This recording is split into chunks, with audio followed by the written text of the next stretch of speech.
Subscribe करो, bell icon दबाओ। शुरुआत में सूत्र संचालक जो थे वे शेर व शायरी के बाद अपनी कह रहे थे और मेरी तारीफ कर रहे थे अग्रवाल जी, तो मुझे हरिशंकर परसाई की एक पंक्ति याद आई। वो लिखते हैं अपने लेख में कि तारीफ करके मनुष्य से कोई भी बेवकूफ़ी कराई जा सकती है। पता नहीं सूत्र संचालक मुझसे कौन सी बेवकूफ़ी कराना चाहते थे, इसलिए वो तारीफों के पुल बांध रहे थे।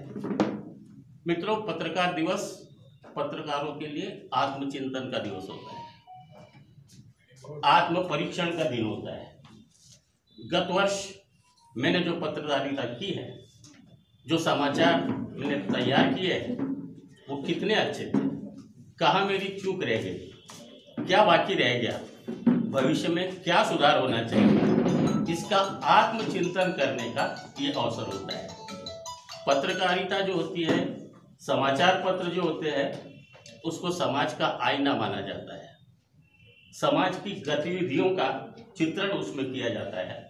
वो केवल आईना ही नहीं, वो दीपक भी है, क्योंकि वो रोशनी देता है। समाज को एक रोशनी देने का काम करता है, सरकार की नीतियों को प्रसारित करने का काम करता है, और जहां नीतियां गलत हो जाए वहां लगाम कसने का भी काम करता है। ये भी भूमिका उसको निभानी होती है।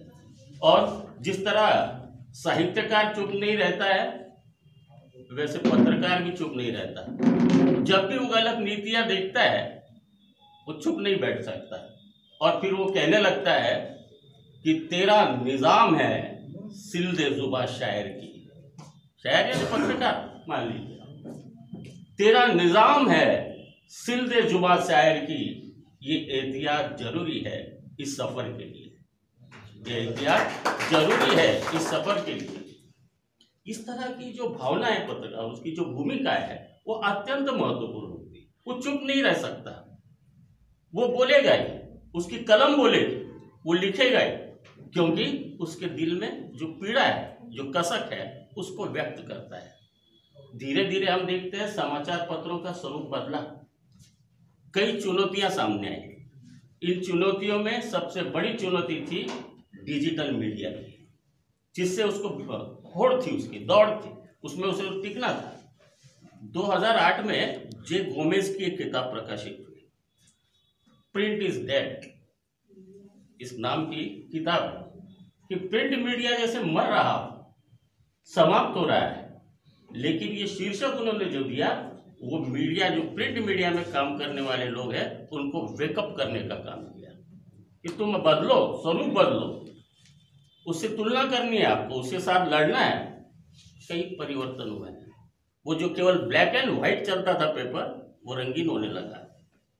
ई पेपर सामने आने लगा कि उसे होड़ लेनी है। कई चैनल तुरंत वो अपनी न्यूज उसी दिन उसी क्षण बता देते हैं, और कुछ लोग ये भी कहने लगे कि समाचार पत्रों के समाचार बासी समाचार है, क्योंकि प्रत्यक्ष देख रहा है उसी क्षण को, उसी पल। केवल इतना रह गया है कि वो लोकल जो न्यूज है वो पढ़ता है। एडवर्टाइजमेंट का इतना प्रभाव हो गया है समाचार पत्रों में कि फ्रंट पेज का महत्व ही चला गया है। पहले फ्रंट पेज देखता था आदमी न्यूज, अब फ्रंट पेज पर तो इश्तिहार बने हुए हैं, फ्रंट पेज थर्ड पेज पर खिसक गया है। इस तरह की जो स्थितियां हैं, वो स्थितियां भी सोचने जैसी है हमें कि किस तरह से। एक और मजेदार बात है कि पत्रकारिता में शीर्षक का बड़ा महत्व होता है।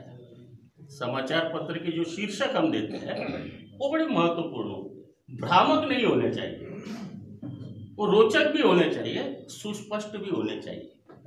इस तरह के शीर्षक उसका महत्व बढ़ाते हैं। जब देश में आपातकाल की घोषणा हुई, उस समय एक पत्रकार ने आलेख लिखा। उस पत्रकार ने जो आलेख लिखा, उसका शीर्षक ही सब कुछ बोलता है। उसने तत्कालीन प्रधानमंत्री को संबोधित करते हुआ कहता है वो कि मैडम, आपकी शक्ल ही ऐसी है, आप आईना क्यों तोड़ती हो? मैडम, आपकी शक्ल ही ऐसी है, आप आईना क्यों तोड़ती हो?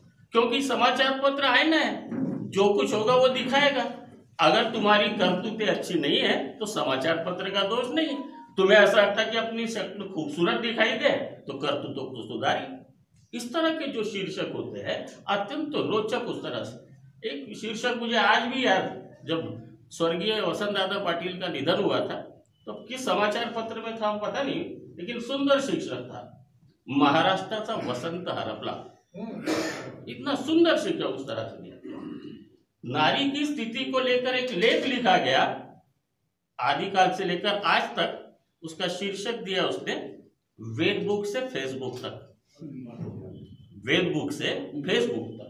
इस तरह के जो शीर्षक होते हैं आकर्षक, रोचक, वो हमारी ओर खींचते हैं। पत्रकार दिन के अवसर पर हमें ये भी सोचना है कि हमारी योग्यता, हमारी भूमिका क्या है। अच्छा लेखन करने के लिए अच्छा पढ़ना भी जरूरी है। जब तक आप पढ़ेंगे नहीं, जब तक आप सुनेंगे नहीं, भाषा पर प्रभुत्व होना बहुत जरूरी है। शुद्ध लेखन बहुत जरूरी। कई समाचारों में गड़बड़ी हो जाती है, उस पर ध्यान देना बहुत जरूरी है, क्योंकि उर्दू में कहा जाता है एक नुक्ते से जुदा हुए खुदा से। खुदा और जुदा लिखने में एक बिंदी का ही अंतर है। जैसे चिंता चिता की ओर ले जाती है, बिंदी अगर खिसक जाए इधर से उधर, तो इसकी ओर ध्यान देना अत्यंत आवश्यक है।